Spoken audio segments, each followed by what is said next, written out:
I have reviewed a few EVs now.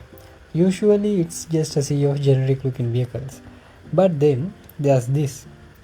This thing genuinely looks like a car out of Cyberpunk 2077. This is the Hyundai IONIQ 6. Hyundai calls it an electrified streamliner, which sounds like a total PR marketing fluff, but honestly, look at it. It is built to completely cheat the wind, which means it's very aerodynamic. But I really want to know, does looking like a spaceship actually make it a better daily driver? Or did Hyundai ruin the practicality just to make it look cool? Here's the deal. Tesla totally owns the efficiency game and their software is unbeatable. Watch the Tesla Model 3 review by clicking the pop-up banner here. And brands like BYD are nailing affordable luxury. But Hyundai, they are just here chilling and they are trying to survive the competition. Honestly, the IONIQ 6 is easily the most polarizing car I've seen all year. Half of you watching this are going to absolutely hate how it looks, and the other half are going to love it. Let me show you why. Okay, let's talk about the real flex here. And it's not actually the styling, it's what's underneath. This thing runs on an 800 volt architecture. If you are not an EV battery nerd, all you need to know is that while most EVs are taking a leisurely lunch break to charge up, this thing goes from 10% to 80% in 18 minutes. It is very fast. And in the inside, Hyundai has this gorgeous design with pixels. Look at this steering wheel.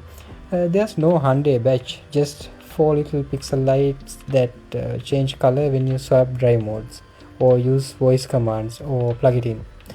It feels less like a traditional car interior and way more like you are sitting in a high-tech cabin.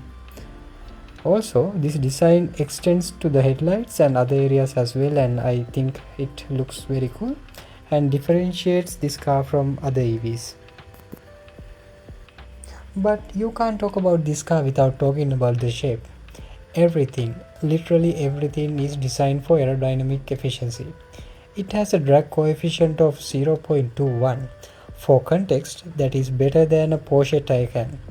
It's basically shaped like a teardrop, and you got these totally flush door handles, active air flaps in the front that literally open and close to route air, and let's check out the back. These dual spoilers are just ridiculous. I'll admit, in photos it can look a bit awkward from some angles, but in person it is low and it is wide. I kind of like it. Alright, time for a reality check. You cannot slope a roofline like a banana and not pay a price. If you are over 6 feet tall and trying to use this vehicle, good luck. You are absolutely sacrificing headroom for aerodynamics. And it's worse in the model where they have the sunroof. And the trunk, you'd look at this sloping back and assume it's a super practical hatchback, right? No, it's a traditional trunk lid and the opening is tiny.